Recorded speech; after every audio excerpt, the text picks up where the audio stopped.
Ration పంపిణీపై AP కీలక నిర్ణయం తీసుకుంది. రేషన్ సరుకులు డోర్ డెలివరీ నిలిపివేయాలని సర్కార్ భావించింది.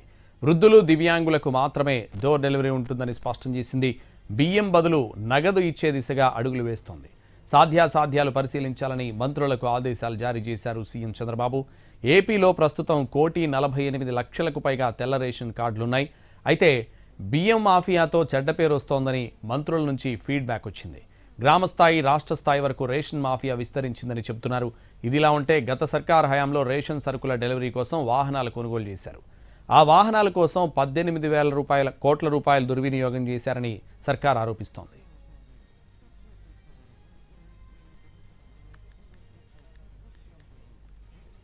రేషన్ బియ్యం సరఫరాపై ఏపీ కేబినెట్ కీలక నిర్ణయం తీసుకుంది. జూన్ 1 నుంచి రేషన్ కోసం వినియోగించే వ్యాన్ల వ్యవస్థను రద్దు చేయనుంది.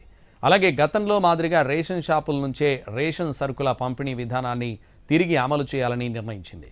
అయితే వృద్ధులు, దివ్యాంగులకు మాత్రం రేషన్ సరుకులు డోర్ డెలివరీ చేసేందుకు నిర్ణయించినట్టు మంత్రి నాదెండ్ల మనోహర్ తెలిపారు.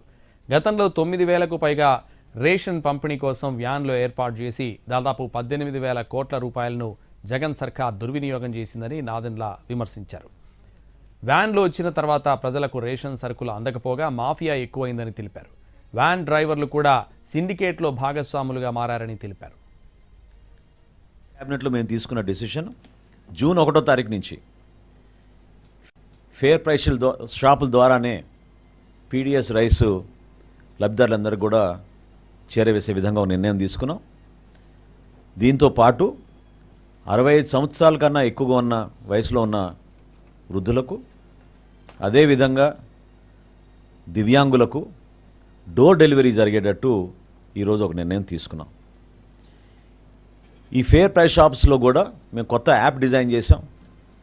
రేషన్ చాలా పక్కాగా మేము మానిటర్ చేసుకునే విధంగా నెక్స్ట్ ఫేజ్లో మేము ప్రతి షాప్లో కూడా సీసీ కెమెరాలు కూడా ఏర్పాటు చేసి వాళ్ళ సర్వీసెస్ని మేము పెంచే విధంగా కేంద్ర ప్రభుత్వంతో చర్చించిన తర్వాత ప్రాథమిక అనుమతులు వచ్చినాయి మాకు.